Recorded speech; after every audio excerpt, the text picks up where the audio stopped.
Good afternoon, everyone, and a very warm welcome to all of you to this exciting session. So today's session is on social entrepreneurship is a mechanism for social change. Social entrepreneurship is being driven very actively in the region and around the world today. So this session will consider the journey and challenges facing social entrepreneurs in facilitating positive change and in redefining what success looks like. So it is my absolute pleasure to welcome the following panelists. We have Paul Ballantine, who is the Dean of the University of Canterbury Business School in Christchurch, New Zealand. Welcome, Paul. We have Arup Datta, who is the co-founder and managing trustee of the RANMIR Foundation and co-founder of KHADDER. Welcome, Arup. And last but not least, we have Aisha Khan, who is the founder of Food ATM. I think the title is so catchy. And she's also the mentor of the UN Women. So welcome, everyone. And it is such a pleasure for me to be moderating this session and to be hosting you. Thank you. Yeah, so without further ado, let me just tell you how this will move on. We will, each of you will have 3 to 4 minutes to tell us about the exciting work that you do, and then we will move into discussion around the questions that we have today. Hello, Arup, nice of you to join us. So let us start with Paul. Thank you for the introduction, and good evening to everybody from where I am in New Zealand. It's really wonderful being part of this event today. I guess as background, of course, my introductory comments really come from the point of view of being a dean of a business school. And I think in terms of understanding social entrepreneurship, one of the ones I reflect on is really the changing values of our students and society, which have really led to a phenomenal increase in activity in this area. You get into what it is students want, and whether it be studying business, so of course I'm dean of a business school, but whether you be at university studying business or not, students been much more interested in their values. So who are they and what is it going to shape what they do? What's the legacy they leave? Concerns around sustainability, which of course is such an important topic for people to consider. But also having a sense of social purpose as well that really underpins so much of what students within a university are here to achieve. I think the other reflection I have too is really the role of business and society needing to change. So historically, there would always be this focus on, let's say, the primacy of shareholders, as if that was the only important thing that really was of concern to a lot of organizations. But now it's much more this balance around, and depending on the organization, shareholders, employees, customers, what impact do they have on people around the globe overall? And it's within that for myself, thinking about it from a business school perspective is, our role as an ethically and globally responsible citizen. So how do we make a contribution to sustainability goals and practice? And at the same time, understanding that we're going to be judged on what we do as a business school and the students that we produce and the values that we instill in them. In the New Zealand context, there is a Maori word, and the Maori ethnicity is the indigenous population of New Zealand. And there's the word kaitiakitanga, which is really talking about stewardship, the need to be concerned for the physical environment, but also creating citizens that respect and honour and protect those around them beyond just the environment itself. From a perspective of what we're also here to do too is saying when we're developing students within an educational setting, we often focus on a degree, but it's much more than that now. And it's saying from a business school perspective, what is it that we're actually wanting to do to develop students that are enterprising, that want to go and be a social entrepreneur or start a social enterprise? How are they going to be innovative? But how are they culturally aware? And also how are they engaged in their communities so they have that much broader focus? What we hope to do here, and reflecting on our own business school, is creating programs where we acknowledge that there's large numbers of young people who think differently, that want to reach out and want to engage in their communities. And it's through clubs, it's through societies, it's through greater than just the overall base courses that they take and the degree that they earn, that we're really looking to say, how do we develop this next generation of social entrepreneurs? And if we're talking about success, and I know we talk about this later today, some of the organizations and the enterprises that have been created, the positive impact they have had on communities, or the people that they're serving as part of that enterprise, for us is a huge endorsement of what we're trying to do, but also, as I say, the changing face of perhaps what business education can do. So those are just some sort of early sort of perspective from myself from the point of view of a business school dean. Thank you, Paul. I absolutely agree with you, because coming from academia and a business school as well, I see how the future business leaders now, want a change. And what you've just talked about, in terms of not just curriculum, but looking at clubs, looking at how to get them engaged in the community, is something that I think is also happening globally.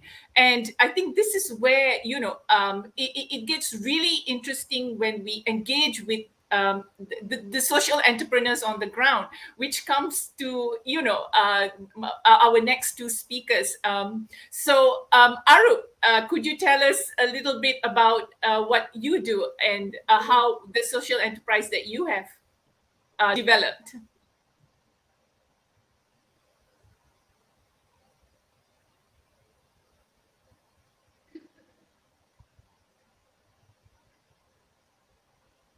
Arup, can you hear us?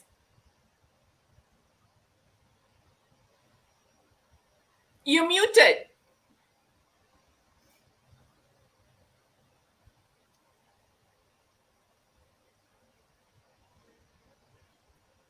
Is that better? Yes, now we hear you. Can you?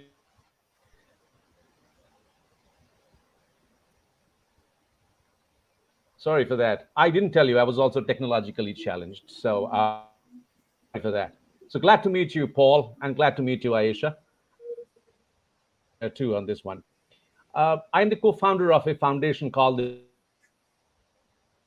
and the RANMIR Foundation lives, works, and visualizes things at the base of the social pyramid.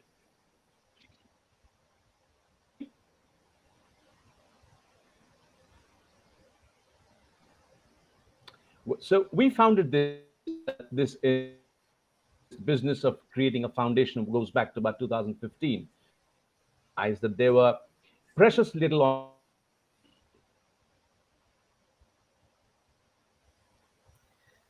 We've lost you, Arup.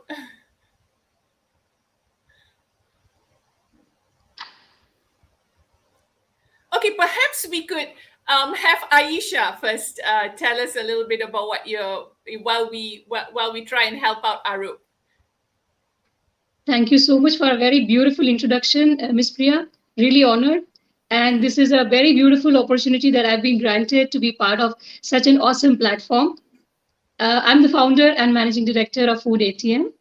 It's a social impact project, and we've been providing very inexpensive meals for more than 3 years to the lower income communities. So if I have to put in a nutshell, I can say that Food ATM is the food security shield on all those whose salaries are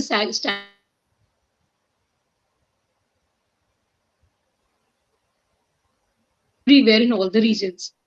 So basically, we are supporting a large volume or a large number of human beings in the country, in the region, with the most basic human need, that is food. As of now, we are at a capacity of 50,000 meals a day, but we have a long way to go. It's almost 3 million people who are under the category of lower income, and they are battling every day to have a sustainability. And as you know, there are more than 200 nationalities people here. They all come here to save something, send it to their families, and we make it possible.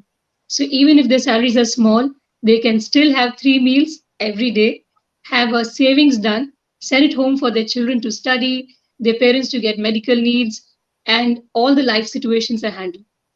I would request a small video there to please be shown as introduction of Food ATM.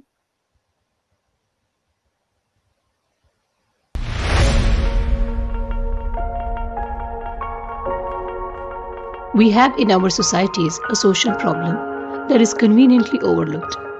The basic human need of daily meals becoming unaffordable with consistent food cost inflations. The lower income workers, being uneducated, have stagnant salaries for years, whereas the food cost inflations are occurring almost every quarter of every year. They are left with only one choice, and that is to compromise the number of meals, have fewer meals daily. This not only brings down their health, but it exponentially affects their work and thereby the success of the nation. The need of the hour is affordable healthy meals for all, especially the lesser privileged, lower income communities. Food ATM has been consistently providing 3 dirham meals for more than 3 years now. This service from Food ATM has supported the lower income workers to not only live a healthy life while working in the UAE, but also they are able to send their savings home to their families in more than 200 countries, from where these workers come to UAE to work.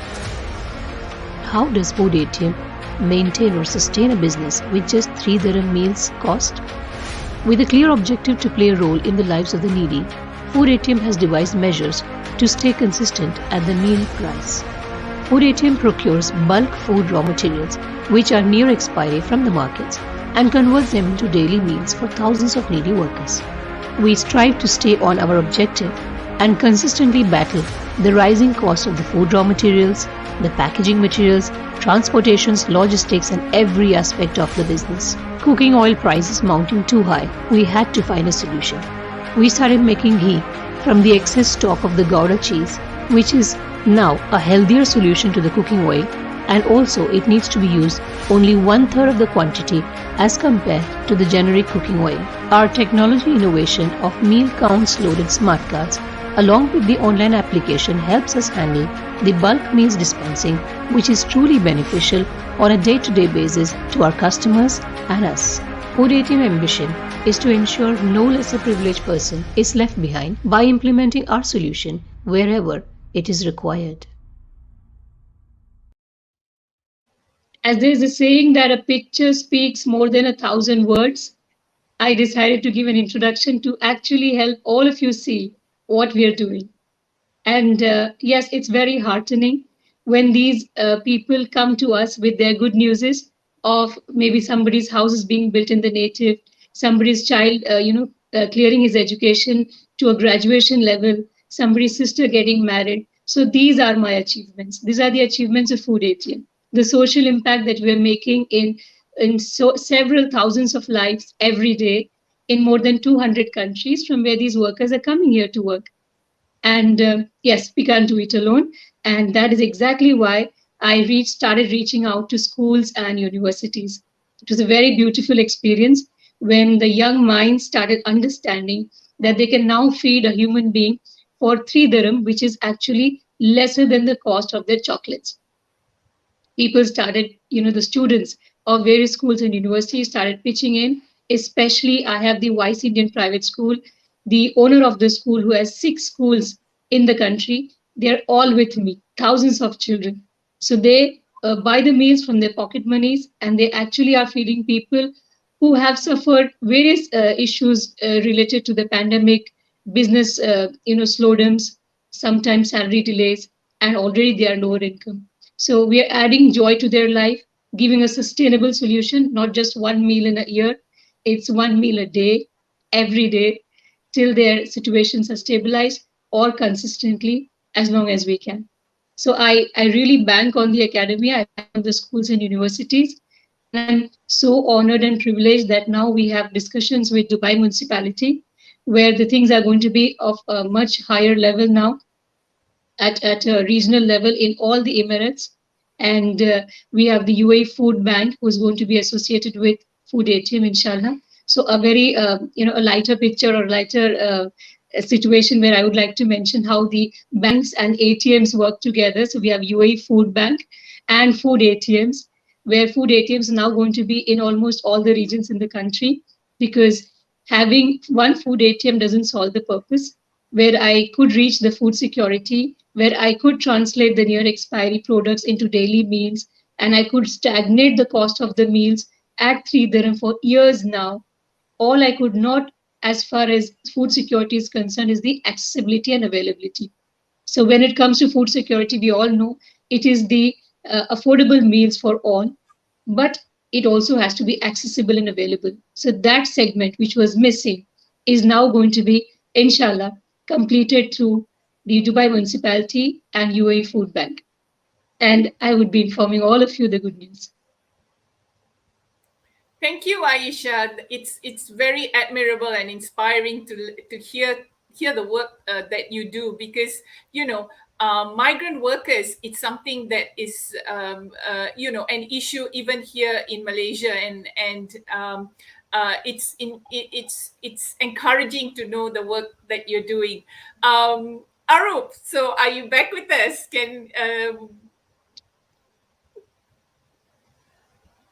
You're muted. You need to unmute yourself.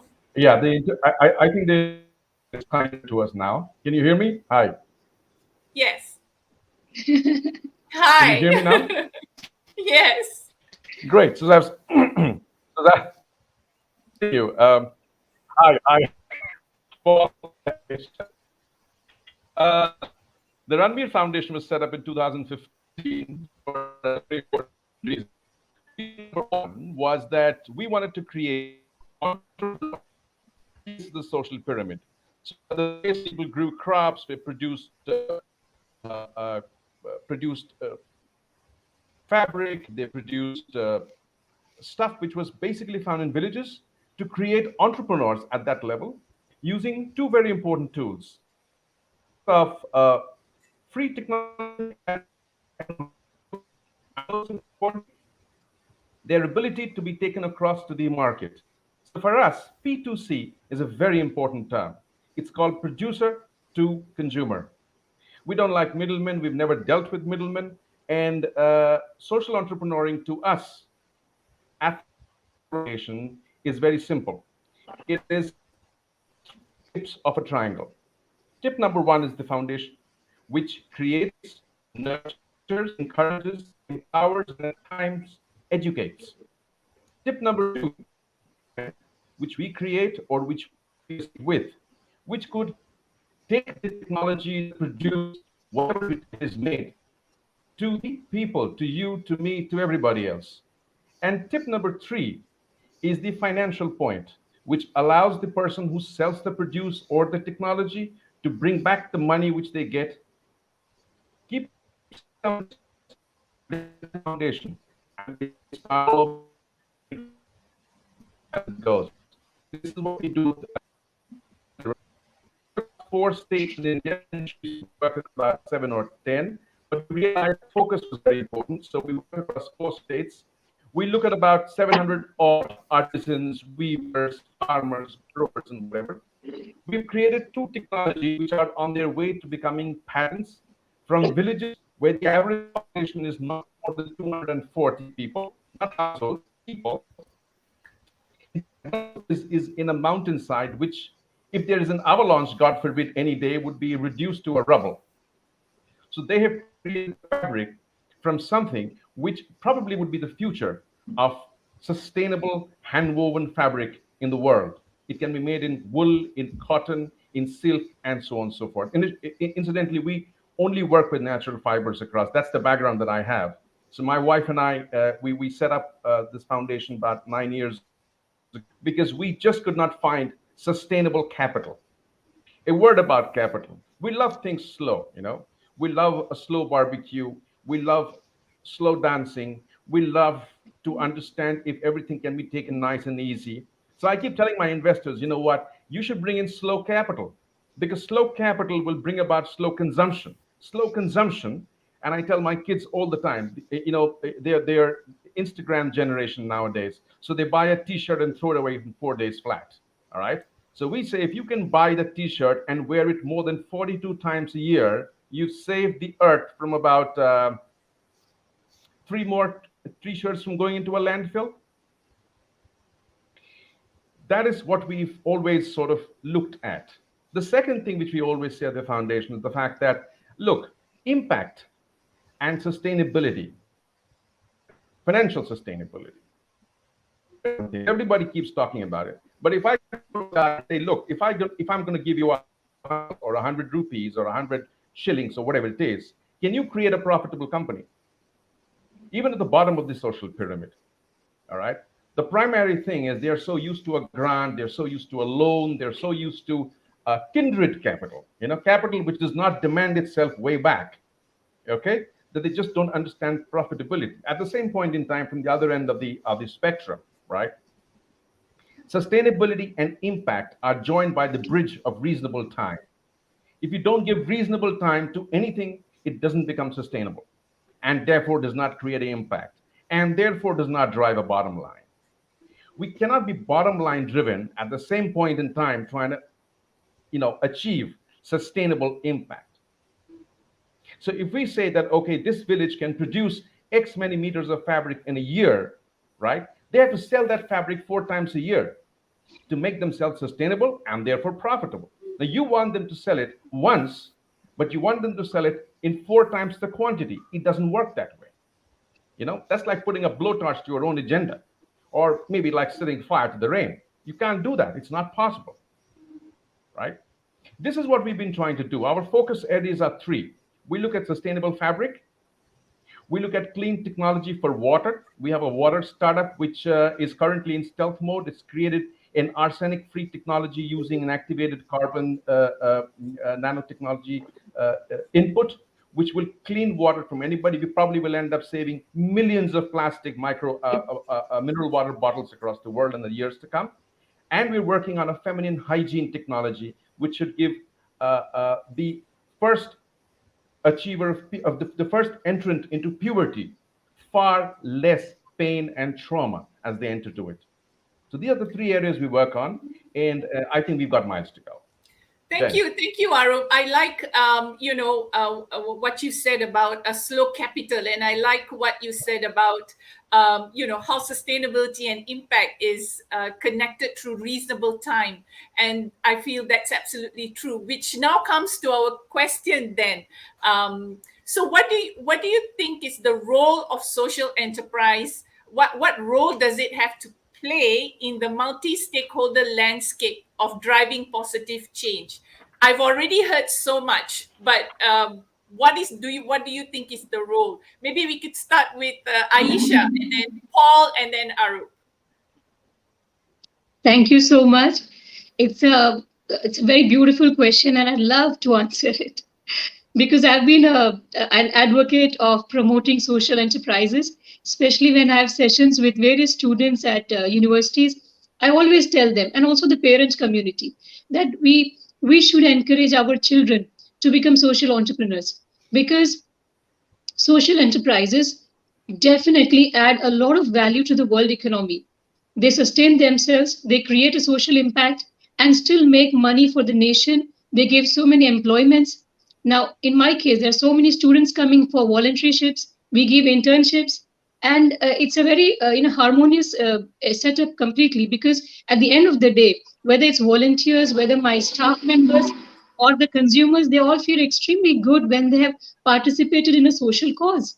At the end of the day, we have filled tummies. We have prohibited the food raw material wastage to become landfills, because I always keep asking, why fill lands when we have tummies to fill? So yes, social entrepreneurs and the social enterprises have a very beautiful way of giving back to the society, adding value to the world economy, reducing the unemployment rate. And I think all this is a very massive positive change and the social impact that goes without saying. Thank you, Aisha. I like that one of your main stakeholders are the young people, and Yes. Which translates into the university and students. So Miss let's. Priya, I would like to say this. We all want our children to be better human beings than us. What better than giving them best values in life? We have done our parts. When we give them the best values, when they have learned the act of giving, the joy of giving, they would become beautiful human beings. And that's the next generation we can give. And who better than the academia? That's where the young minds are being trained to become good Absolutely. professionals, at the same time become better human beings as well. Inshallah. Yes. So the university is really the instrument, and it is the agent of change. So which I want to ask you, Paul, how important is this in within the business school, and how important is social enterprise, the role that they play? I think it's incredibly important, and picking up on what Ayesha was saying, the ability to give back to society, to make a positive change. I often reflect. So I have two children. They're not at university yet, and who knows what they do. But my daughter, must have been a couple of years ago. The question for her is, Dad, there's so many issues I see in the world. So many injustices, so many things that need to be, corrected, or at least, addressed. What can I do? And from a university perspective, and I think also with what my daughter was trying to articulate, is how do you empower people to give them the skills, to give them the knowledge, to give them the confidence. So if they see an issue that perhaps needs to be addressed, and I think the video that was shown around food ATM is incredibly inspirational, because it's saying here is something that needed to be addressed, and this has been what's done to correct it. So from this, that university one, it's supporting, it's empowering. In a university context, I always talk to about how universities are a really safe place to fail. So if you have an idea, while you're at university, you can try some things, and if it works and grows, that's great. If it doesn't work the first time you try it, that's fine. You're in a really, really safe environment to be developing your ideas. So I think for that next generation of companies like a food ATM, anything that we're doing to develop that confidence, to be this safe place where people, as I say, can develop their ideas, seek feedback, look for inspiration, to be put in contact with mentors that they can further develop their ideas with. I really think that's the critical role of universities in terms of linking people with the values to make such a positive change, and allow them to give them a safe place along that journey for that to actually occur. Thank you, Paul. And I think you were absolutely spot on to say that, our business schools, to nurture the future entrepreneurs or social entrepreneurs, how do we inculcate the skills that are necessary? How do we nurture and foster a spirit of innovative entrepreneurship? So all these, all the programs, all the initiatives that they collaborate with the industry comes, makes a difference, and they see what's really happening on the ground. Because sometimes I do think students can be a little isolated, and when they are exposed to these kind of issues, the whole perspective changes. Arup, so what do you think is the role of social enterprises in creative positive change? I have a point I'd like to sort of elucidate, to sort of some sort of a continuation to what Paul said. One of the key things a social enterprise does is to preserve heritage. We stored grain 5,000 years ago in the times of Mohenjo-daro and Harappa. The granaries of Mohenjo-daro and Harappa are still inspiration to the way we store foodstuff today. But the question is that is not a case study in most of the business schools that I've been to talk to students. That's one. Preserve heritage, learn from heritage. India did cataract surgeries 4,000 years ago by a surgeon who was known as Charaka. But we rarely read about that in our history books. We really read about it in social enterprise forums. That is one. Preserve the heritage. Learn from the heritage. When we learn from the heritage, we learn a lot. When we mix modern technology to that, we have winning combinations. Very winning combinations. I'll give you one very simple point. So this is almost like a fun question, all right? This company in India is $15 billion in turnover. $15 billion. It does not advertise. You don't know about it. It talks to more than 4 million villages across India, and it is funded by the Indian government. Would you be able to tell me the name of the company? All three of you, Paul, Priya, and Ayesha. No, you wouldn't. Half Indians wouldn't know about that. It's a company called KVIC, the Khadi Village Industries Commission. Look it up on the internet. It's a $15.1 billion company. It has no losses. It has grown 248% from 2019 to 2022.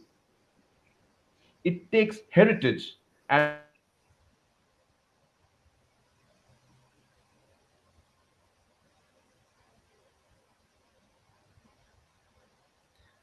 Arup's left us again. Arup, if you could switch off your camera and we could hear you if connection is a problem. Yeah. Oh, all right. Okay. Hi. apparently the internet doesn't like what I say. So. And I can imagine why. It's a running battle. Going against it's a running battle. The third time it's logged me out. Arup, the bridge of reasonable time is back. The bridge of reasonable time is back now. So okay. That is one. Yes, go on. Tell us more.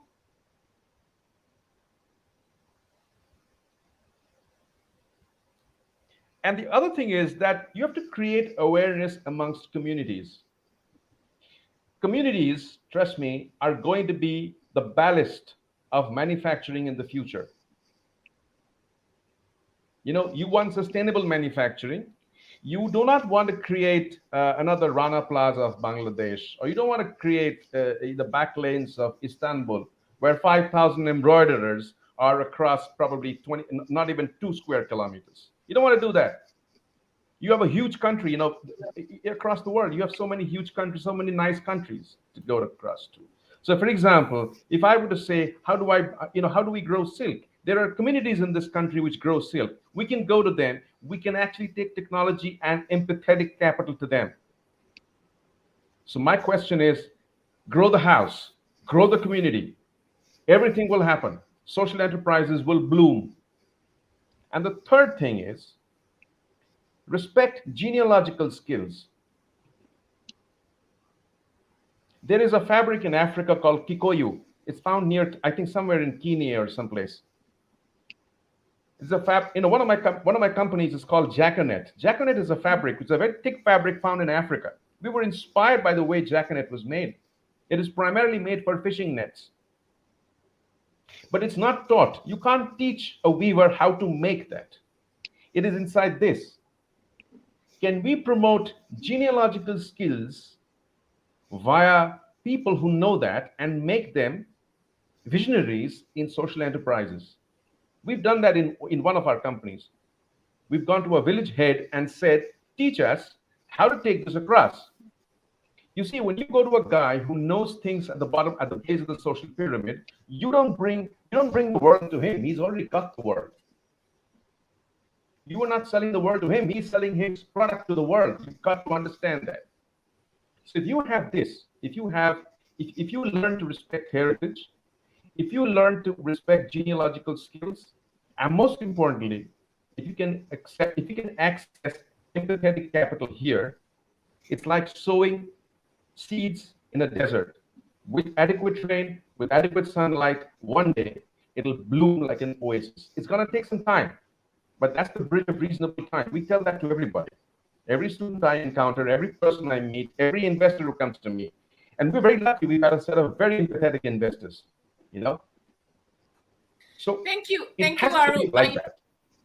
Thank you, Arup. I think you have brought something very important to the table, and I think the bigger question is the whole concept of education. And it's like what you said: preserve the heritage, learn from the heritage, do not ignore this the skills that are important on the ground. And how do we bring that into business schools? And it seems to be going against the current. And with the recent pandemic, if anything, what I've learned is it's time to go back to basics. And sustainability and self-sufficiency has a lot more to do with that. Which brings me now to my next question. What do you think are the challenges that exist for entrepreneurs in balancing social impact and financial sustainability? I do know that financial sustainability is a huge issue for social enterprises. So what do you make of this? Paul, let's start with you. It's an excellent question, and I think often from the point of view of a social entrepreneur that is wanting to make a positive change to society and the wider world in whatever way that manifests itself, is sometimes almost the impatience of wanting to affect that change, and understanding perhaps what support is available, how they can grow in a way that is financially sustainable. So often what you will sometimes see is this passion, but then underpinning that is almost this notion about, well, what do I need to understand about business itself and finance and so on, that actually allows me to make that impact that I want to do. So I think balancing let's say expectations or what a person is hoping to achieve in a way that lets them become bigger, to have a positive impact on more people as to some degree as fast as possible, but in a way that means that they can continue to grow and not fail because something fundamentally goes wrong with the financial model that they have in place. Thank you, Paul. Yes, absolutely. I agree with you about the struggle here as well. What Ayesha, what are the challenges you are facing? And we have to really keep this short because we have 2 minutes to go before we move to the stage. I'm so sorry. There's a lot of interesting things to talk about. Yes, this is the favorite question of the journalist, every journalist who has come to Food ATM, because we are the only surprise organization in the whole country in UAE. A company which has not changed the cost even by 50 fils in spite of the cost inflation. So there is a tremendous financial pressure on this project, which is currently supporting 50,000 lives, multiplied by 4 safely, because at least 4 family members are also being supported by this project. So when the project's cost or the meal cost did not change from 3 dirham to 3.5 even, not even 50 fils increase, that is a huge financial stability brought to food security. I mean, an affordable meal consistently. The question is, how do I manage it? How does Food ATM manage it? Is basically because we go for the near expiry food products, we go only for bulk purchases. Food ATM is also a business case study in many colleges and universities today, because it's a commercial project doing a social impact work, but also dealing with the turbulence in the market, the cost inflations. Well, the very basic thing I always tell the students and all the journalists, all the media, is that it's very simple. We have a menu-driven approach. We have 7 different breakfasts, 7 lunch, and 7 dinner.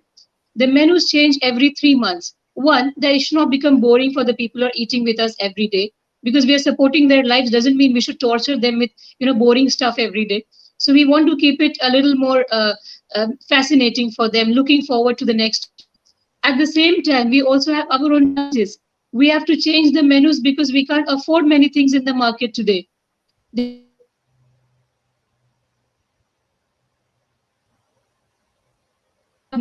The meats we don't have. We have chicken, we have eggs. So this is the small change that has to be incorporated. The quantity and the quality does not change, but the menus keep changing. And that's how I fight the cost inflations, continue to keep the food cost at 3 dirham and fill thousands of tummies every day. And yes, it's as I always say, we are a food security shield on all these lesser privileged, lower income communities living in the country. Thank you, Ayesha. So I have one last question for Arup. What can we consider as sustainable metrics for success? Before I close the session off. Well, there are so many metrics, as all of my fellow panelists would agree with me. So many, but if I were to get across two of them, one again is knowledge. Without a to-do roadmap is having no knowledge at all. So first of all, knowledge. You must have the knowledge of what you set out to do. Secondly, the best value will only come with sustainable margins. Sustainable margins, again, goes back to my first instance, which I said, sustainable capital. So sustainable capital will only be successful where we are talking sustainable margins, and that can only happen with no middleman. So producer to consumer. So if you were to look at metrics of success, two of them. Number one is it has to be that you have to have complete knowledge, complete domain expertise of what you've set out to do, and there's nothing like getting your hands dirty with that.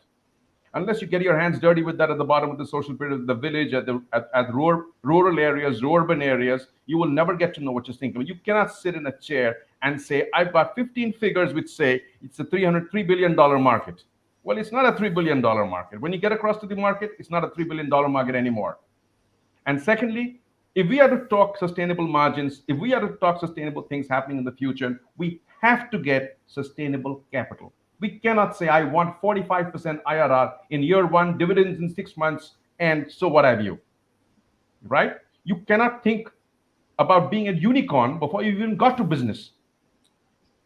If you are a unicorn, nothing like it. But you can't get into business thinking that I'm going to be a unicorn, right? That's it's a very, very small interesting, thing, Arup. Right? That's So very interesting, and thank you for for answering this question. I think when you spoke about knowledge and the kind of metrics that's needed, it's like you said, all the panelists here today have different metrics, and I think what you spoke about is very relevant. And I suppose we have to stop thinking of ourselves as unicorns before doing the business itself.